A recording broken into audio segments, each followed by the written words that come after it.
क्या जरूरत से ज्यादा अच्छा होना भी गलत है? क्या मैंने अपने जीवन में किसी के साथ गलत नहीं किया लेकिन नहीं, हमेशा आप परिणाम। जरूरत से ज्यादा भी अच्छे हो ही नहीं, क्योंकि आपको बुरा लगता है ना। आपको बुरा लगता है ना, तो आप अच्छे हो ही नहीं। अच्छाई तो तब जब बुरा लगना बंद हो जाए। समझ रहे ला? अभी आपको बुरा दिखता है ना, बुरा लगता है ना, तो अभी सच्चे अच्छे नहीं हुए। है। हाँ, वही वही बात। देखो, हम ये नहीं कह रहे कि आप अच्छे नहीं हो। हम आपको और अच्छे बनाने के लिए बात कर रहे हैं कि अभी वो अच्छाई नहीं आई जिस अच्छाई आने के बाद बुराई प्रवेश नहीं करती। अभी बुरा दिखता है, अभी बुराई आपके अंदर प्रवेश करके दुख दे रही है, तो अभी सच्चे अच्छे नहीं बने हो।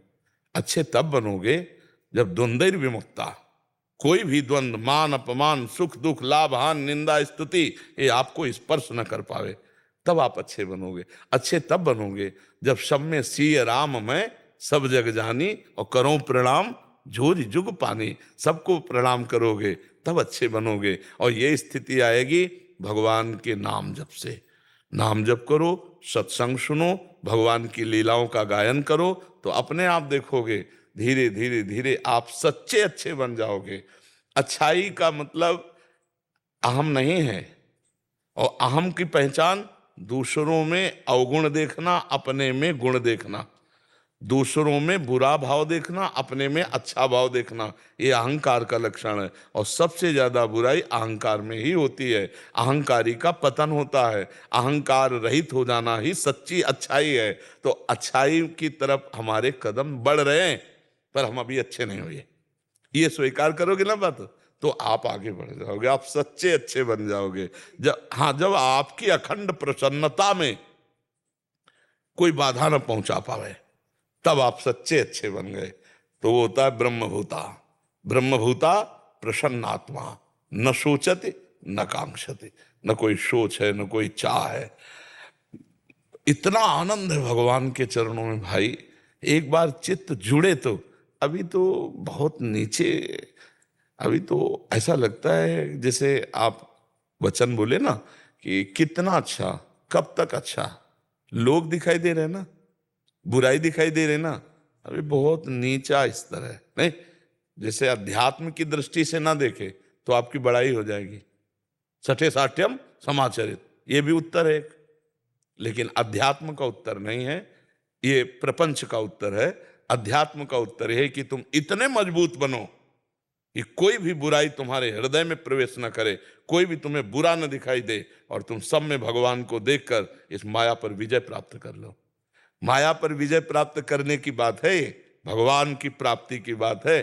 केवल व्यवहार की बात में तो जब आएगी ना बात, तो हम भी कह सकते हैं।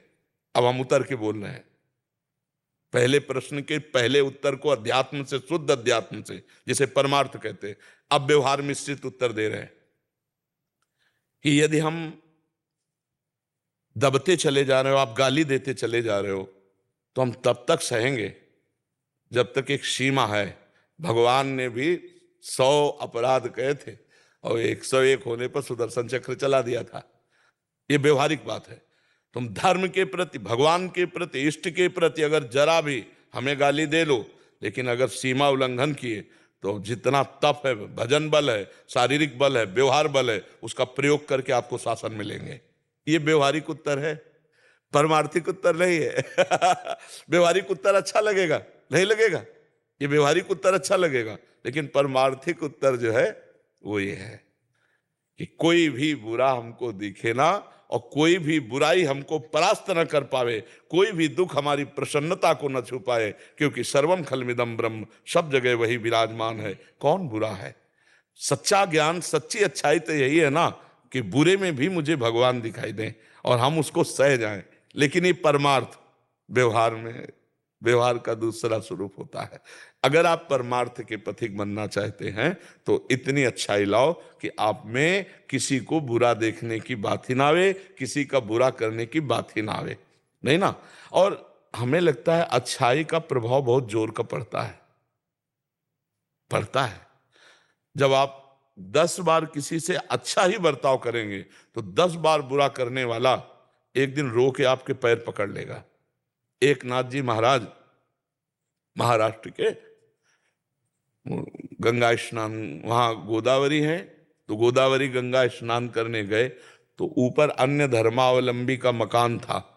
तो उसने देखा कि बाबा जी, तो थूक दिया ऊपर, ऐसे बालकनी से ऐसे थूक दिया। फिर गंगा स्नान करने गए, देखा कि थूक आ गया, तो फिर फिर थूक दिया। 100 बार थूका, 100 बार, 100 बार गंगा स्नान करने। आखिरी में उतरा, चरणों में लौट गया। उसने कहा क्षमा करो, मुझसे बहुत बड़ी गलती हुई, आप जैसे निर्मल हृदय वाले को मैंने 100 बार थूका। तो उनका भैया आपका कोई अपराध नहीं बना, देखो संत हृदय, जब अच्छा हो गया तो बुराई नहीं दिखाई। बोले वैसे तो मैं 100 बार स्नान 100 दिन में करता, मान लीजिए आपकी दवाई का बिल दिन में 100 बार स्नान हुआ, ये आपकी कृपा।